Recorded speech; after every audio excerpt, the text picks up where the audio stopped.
Thank you very much. It's a great honor to have with us the Prime Minister of Hungary. And Viktor Orban has done a tremendous job in so many different ways, highly respected all over Europe. Probably, like me, a little bit controversial, but that's okay. That's okay. You've done a good job, and you've kept your country safe. We'll be discussing NATO. As you know, Hungary is a proud member of NATO, and we've really gotten to know each other a little bit. We'll be discussing trade, very much so, and lots of other subjects. We'll be meeting with representatives of Hungary later on with the Prime Minister, and we'll spend some very good time together. So, Mr. Prime Minister, thank you very much for being at the White House. Thank you very much. It's a great honor. Thanks.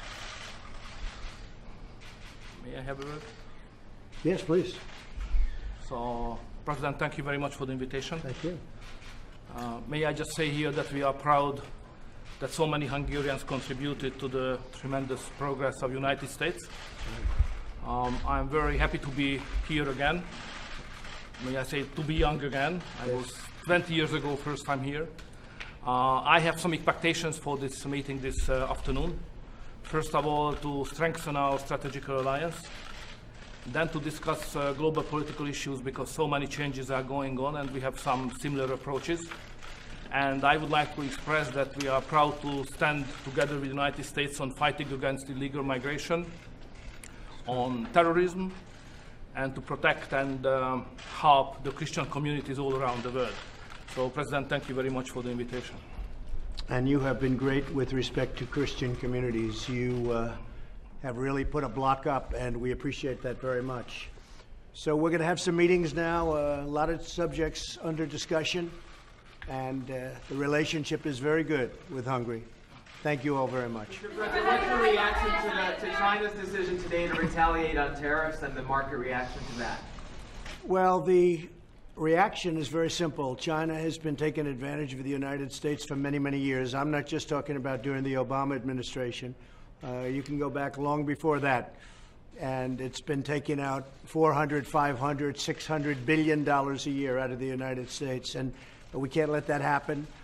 We're in a very strong position. Our economy has been very powerful. Theirs has not been. We've gone up a lot since our great election in 2016. And if you look at the numbers, they've gone down quite a bit. We're dealing with them. We have a very good relationship. Maybe something will happen. We're going to be meeting, as you know, at the G20 in Japan. And that'll be, I think, probably a very fruitful meeting. But we're taking in right now hundreds of billions of dollars. We're taking in billions of dollars of tariffs. And those tariffs are going to be tremendously, if you look at what we've done thus far with China. We've never taken in 10 cents until I got elected. Now we're taking in billions and billions. Now, it went up as of Friday very substantially. It's 25% on $200 billion. So now the total is 25% on $250 billion.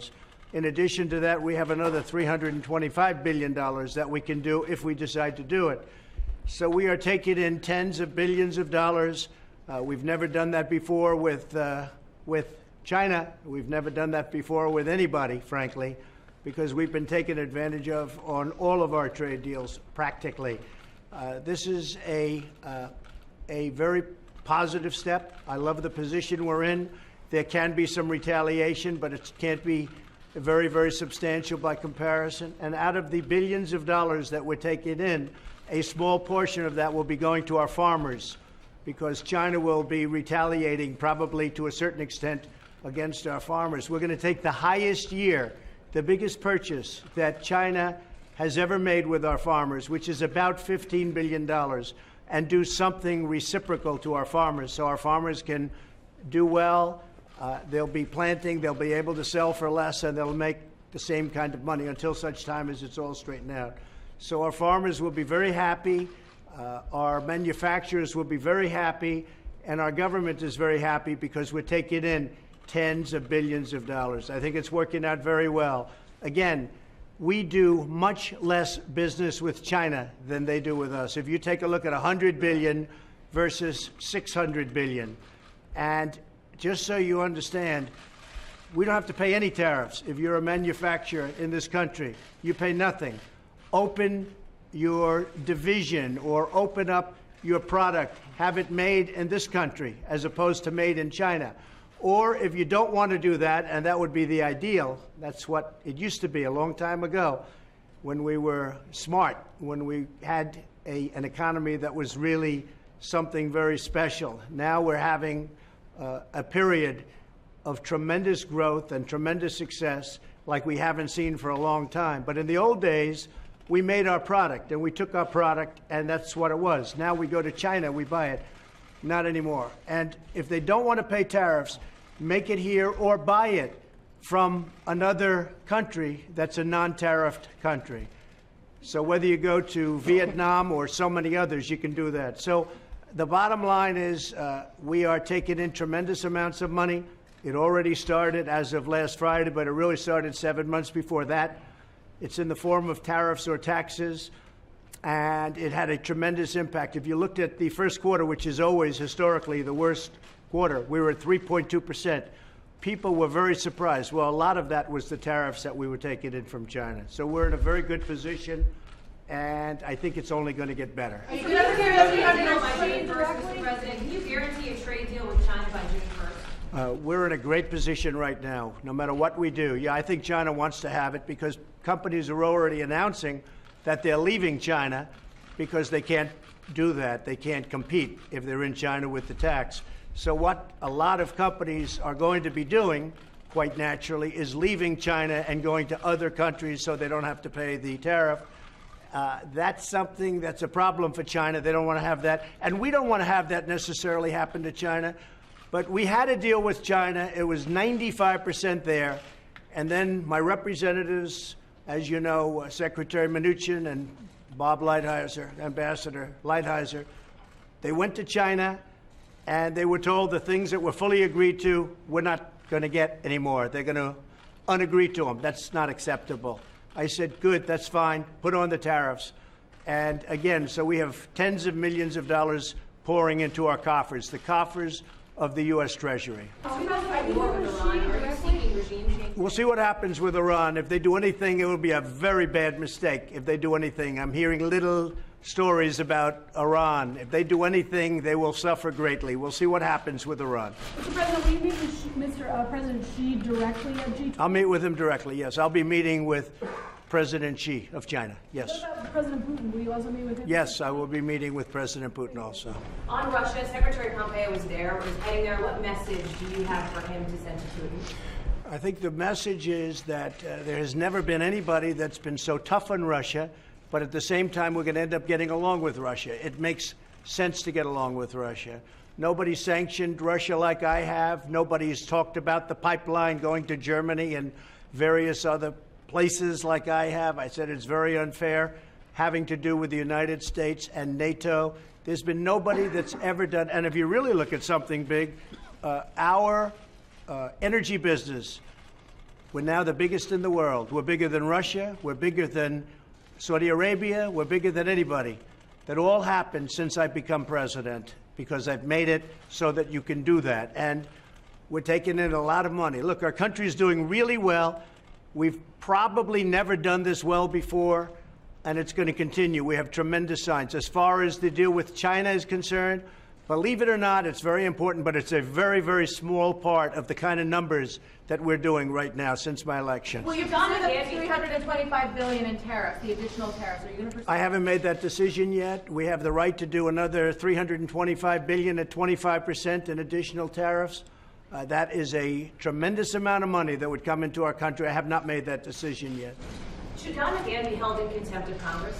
I don't know anything about what's going on. I can tell you that there has never been anybody so transparent as the Trump administration. And it was no collusion and no obstruction. And we're wasting a lot of time with that stuff. But the Mueller report came out. It was a very good report for us. Mr. President, are you concerned about democratic backsliding in Hungary under this prime minister? Well, people have a lot of respect for this prime minister. He's a respected man. And I know he's a tough man, but he's a respected man. And he's done the right thing, according to many people, on immigration. And you look at some of the problems that they have in Europe that are tremendous because they've done it a different way than the prime minister. But I'll let him speak to that question. Mr. Prime Minister, please. From the people, by the people, for the people. This is the basis for the Hungarian government. So it's a government which is elected by the Hungarian people several times, so we are happy to serve our nation. What about democratic reforms, sir? We have a new constitution accepted in 2011 and it's functioning well. Mr. President, you talked Don't forget they're a member of NATO, and a very good member of NATO. And I don't think we can really go into too much of a discussion unless that's mentioned. Yeah. You talked about transparency, sir. If you're so transparent, why continue to block these House Democrats who are looking for information? Because they're asking for things that they're not entitled to. I could ask them, I assume, if they ask me, I could ask them for the same kind of thing. They wouldn't want to do it. All they're doing is trying to win an election in 2020, and I think we're in very good shape. We have the strongest economy we've ever had. We have the single best employment numbers we've ever had, and unemployment numbers. You know, it's very interesting, but Mr. Prime Minister, as of today, we have the most number of people working in the United States that we have ever had at any time in the history of our country. Almost 160 million people are working. So that's a big number. I just saw the final number. We're close to 160 million people. If you look at African American, Asian, Hispanic unemployment, it's the lowest number it's ever been. So we're doing really well, and all the Democrats want to do is find any way they can to stop it. They're putting their own personal goals ahead of the country, and you can't do that. You just can't do that. And we have a wonderful Attorney General. He's done a very, very good job, and I'm sure it'll all work out. On your campaign, sir, will you commit to not using any information stolen from a foreign adversary? Will you make that commitment? Well, I never did use, as you probably know. That's what the Mueller report was all about. They said no collusion, and I would certainly agree to that. I don't need it. All I need is the opponents that I'm looking at. I'm liking what I see. Mr. President, are you concerned about the attacks on oil tankers in the Middle East? We'll see what happens. It's going to be a bad problem for Iran if something happens, I can tell you that. They're not going to be happy. They are not going to be happy people. Okay? You can figure it out yourself. They know what I mean by it. Okay, does anybody else have a question other than these two? Any questions for the Are there any questions for the Prime Minister, please? Mr. President, what can you tell us about this American citizen that was rescued by the French in Africa? Yes, the French did a great job.